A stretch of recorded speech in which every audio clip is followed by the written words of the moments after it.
Hi friends, இன்னைக்கு நம்ம கிச்சன்ல பச்சை பயிரை வச்சு மூணு வகையான ஹெல்தி ரெசிபீஸ் 5 நிமிஷத்துல எப்படி ரொம்ப ஈஸியாவும் டேஸ்டியாவும் செய்யறது அப்படினு பார்க்க போறோம்.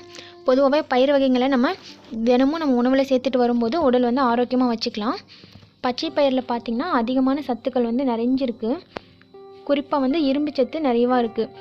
இரத்த சோகை இருக்கிறவங்க எல்லாம் வந்து இத வந்து தொடர்ந்து சாப்பிட்டே வரும்போது இரத்த சோகை வந்து சரியாயிரும். குழந்தைகளுக்கு வந்து கொடுக்கும்போது தோல் மினுமினுப்பு அடையும். அதுவும் இல்லாமல் பார்த்தீங்கன்னா குழந்தைங்களுக்கு ரொம்பவே ஹெல்த்தியாக இருக்கும். வெயிட் லாஸ் பண்ணணும்னு நினைக்கிறவங்க கூட இந்த வந்து காலையில் நம்ம பிரேக்ஃபாஸ்ட் எடுத்துக்கும் போது 1 கப் சாப்பிட்டுட்டு வந்தாங்கன்னா வெயிட் லாஸ் பண்ணுறதுக்கு நல்லாவே ஹெல்ப் பண்ணுங்க. எதுக்காக அப்படின்னு பார்த்தீங்கன்னா இது வந்து சாப்பிட்டோன்னா நம்மளுக்கு வயிறு நிறைஞ்சிருக்கும், சீக்கிரம் வந்து பசி எடுக்காது. வெயிட் லாஸ் பண்ணணும்னு நினைக்கிறவங்க தினமும் இதை வந்து உணவில் சேர்த்துக்கோங்க. இது வரைக்கும் தமிழ் ஃபன் சேனலை சப்ஸ்கிரைப் பண்ணாத நண்பர்கள் சப்ஸ்கிரைப் பண்ணிக்கோங்க. அப்படியே பக்கத்தில் இருக்க பெல் ஐக்கனை கிளிக் பண்ணிடுங்க. பச்சை பயிர் இன்னைக்குனா 1/2 கிலோ எடுத்து 8 மணி நேரம் தண்ணியில் ஊற வச்சு வச்சுருக்கேன். பச்சை பயிர் நம்ம எப்பயுமே சமைக்கிறதுக்கு முன்னாடி நல்லா ஊற வச்சிட்டோம் அப்படின்னா தான் சமைக்கிறதுக்கு ரொம்ப ஈஸியாக இருக்கும். நீங்கள் காலையில் செய்யணுன்னா நைட்டே ஊற வச்சிடலாம். சாயந்தரம் செய்யணுன்னா நம்ம காலையில் ஊற வச்சிடலாம். ஊற வச்சுட்டு அதில் இருக்க தண்ணிலாம் நம்ம வடித்து எடுத்துட்டு இந்த பச்சை பயிர் மூழ்கிற அளவுக்கு நம்ம தண்ணி ஊற்றிக்கிட்டால் போதும். ரொம்ப அதிகமாக தண்ணி தேவையில்லை. ஊறிடுச்சுன்னா வந்து நம்மளுக்கு ரொம்ப சீக்கிரமாக வெந்துடும். குக்கர்லலாம் போட்டுறாதீங்க. குக்கரில் போட்டால் அப்படியே கரைஞ்சி போயிடும்.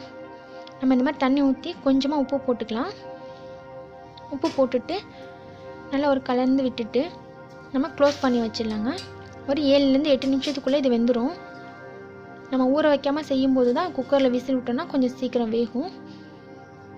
இப்போ நான் அடுப்பை சிம்லேயே வச்சு 8 நிமிஷம் வேக வச்சிருக்கேன். இப்போ இந்த அளவுக்கு நல்லா வெந்திருக்கு பாருங்க. ஸ்டவ் ஆஃப் பண்ணிடலாம். இப்போ ஒரு பயிர் எடுத்து நீங்கள் இப்படி கைகளால் நசுக்கி பார்த்தீங்கன்னா தெரியும், நல்லா சாஃப்டாக மாவாக இருக்கும். இப்போ நம்ம இந்த ஸ்டேஜில் நம்ம இதில் இருக்க தண்ணியை தனியாக வடித்து எடுத்துக்கலாம்.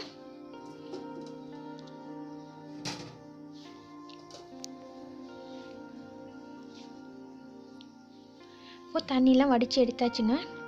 இப்போ இதை நம்ம ஒரு பவுலுக்கு மாற்றிக்கலாம். தண்ணி சுத்தமாக இல்லாத மாதிரி வடித்து எடுத்துருங்க. கொஞ்சம் நேரம் நம்ம இந்த மாதிரி ஃபில்டரில் வச்சோன்னா நல்லா வடிஞ்சிடும் தண்ணிலாம். இப்போ நம்ம வேக வச்ச தண்ணியை வந்து வேஸ்ட் பண்ண வேணாம், அது அப்படியே இருக்கட்டும். இப்போ நம்ம சுண்டல் எப்படி செய்கிறதுன்னு பார்த்துடலாம். ஸ்டவ் ஆன் பண்ணிவிட்டு பேன் வச்சுக்கோங்க. 1/2 குழிக்கரண்டி அளவுக்கு அதில் ஆயில் சேர்த்துக்கலாம். இன்னும் நல்லா ஹீட் ஆனதுக்கப்புறமா கடுகு உளுந்தம் பருப்பு சேர்த்துக்கோங்க. நான் 1 கப் அளவு தான் இன்றைக்கி சுண்டல் செய்ய போகிறேன். 1 டேபிள் ஸ்பூன் போல் கடுகு போட்டுக்கோங்க. 2 கொத்து கருவேப்பிலை, 1 பச்சை மிளகாயை குட்டியாக கட் பண்ணிவிட்டு அது கூட சேர்த்துக்கலாம். 1 பெரிய வெங்காயத்தை நல்லா பொடியாக கட் பண்ணி அது கூட சேர்த்துடுங்க. சேர்த்துட்டு நல்லா வதக்கிக்கலாம். வெங்காயம் வந்துட்டு ஒரு 3/4 வாசி வதங்கினா போதுங்க. ரொம்ப வதங்கிச்சுன்னா சுண்டல் டேஸ்ட்டாக இருக்காது. 3/4 வாசி நல்லா வதங்கட்டும். அது கூட நம்ம இந்த வெங்காயத்துக்கு தேவையான அளவு மட்டும் உப்பு சேர்த்துக்கலாம். நம்ம பச்சை பயிரில் உப்பு ஏற்கனவே சேர்த்து தான் வேக வச்சுருக்கோம்.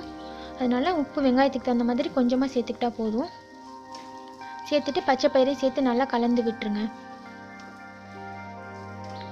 ஒரு நிமிஷம் நல்லா கலந்து விட்டுட்டு நம்ம ஸ்டவ் ஆஃப் பண்ணிடலாங்க.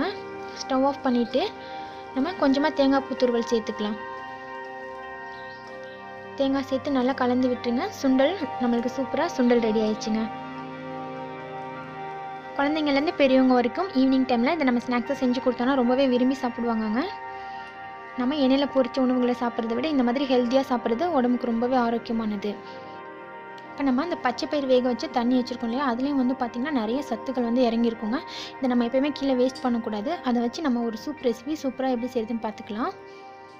இப்போ நம்ம இந்த வேக வச்ச பச்சை பயிரில் எப்படி ஒரு ஸ்வீட் செய்கிறதுன்னு பார்க்கலாங்க. வெல்லத்தை வந்து நல்லா பொடியாக துருவி வச்சுக்கோங்க.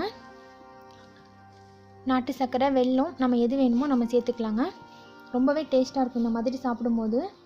வெல்லத்து கூட நம்ம தேங்காய் பூ துருவல் சேர்த்துக்கலாம். 1 கப் அளவுக்கு தேங்காய் துருவல் சேர்த்துக்கிறேன். சேர்த்துட்டு எல்லாத்தையும் நல்லா மிக்ஸ் பண்ணி விட்ருங்க. ஒரு இன்ஸ்டண்ட்டான சூப்பரான ஹெல்த்தியான ஸ்நாக்ஸ் ரெடிங்க. இது மாதிரி செஞ்சு நம்ம குழந்தைங்களுக்கு ஸ்நாக்ஸ் பாக்ஸ்லலாம் கொடுத்து விடலாம். ஸ்கூலுக்கு ஒரு ஸ்பூன் போட்டு கொடுத்துருவோன்னா குழந்தைங்க வந்து ரொம்ப டேஸ்டியாக இருக்கும், அழகாக சாப்பிட்டு வந்துடுவாங்க. இது பெரியவங்கலேருந்து சின்னவங்க வரைக்கும் இந்த ஸ்வீட்டுமே எல்லாத்துக்குமே ரொம்ப பிடிக்குங்க. இதை ஒரு தடவை ட்ரை பண்ணி பாருங்கள். அடுத்தது நம்ம சூப் ரெசிபி எப்படி செய்கிறதுன்னு பார்த்துடலாம். கொஞ்சமாக ஒரு 1/2 குழிக்கரண்டி அளவுக்கு எண்ணெய் சேர்த்துக்கோங்க. எண்ணெய் சேர்த்துட்டு ஒரு சின்னதாக ஒரு பட்டை துண்டு போட்டுருங்க. பட்டை நல்லா வெடிச்சதுக்கப்புறமா ஒரு கொத்து கருவேப்பிலை அதில் சேர்த்துக்கலாம். ஒரு பாதி பெரிய வெங்காயத்தை பொடியாக கட் பண்ணி இது கூட சேர்த்து நல்லா வதக்கி விட்டுருலாங்க. வெங்காயம் நல்லா வதங்கிக்கட்டும், அப்போ தான் நல்லா வாசமாக இருக்கும் சூப்பு. இப்போ நம்ம வேக வச்சிருந்த தண்ணி இது கூடவே ஆட் பண்ணிடலாங்க. இதுவுமே குடிக்கிறதுக்கு ரொம்பவே டேஸ்ட்டாக இருக்குங்க. இந்த சூப்பும் நல்ல வாசமாக இருக்குங்க. இந்த சூப் தேவையான அளவுக்கு உப்பு சேர்த்துக்கலாங்க. நம்மளுக்கு ஏற்கனவே நம்ம பயிர் வேக வைக்க உப்பு சேர்த்துருந்தோம் இல்லையா, அந்த தண்ணியில் உப்பு இருக்கும். நம்ம தேவையான அளவு மட்டும் பார்த்துட்டு சேர்த்துக்கோங்க.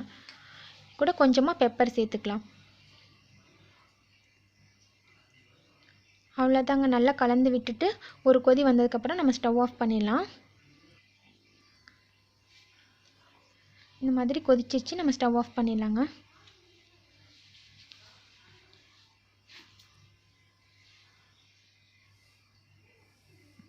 இப்போ மேலே நம்ம மல்லி இலைகளை தூவிட்டு குழந்தைங்களுக்கு பரிமாறிடலாம்.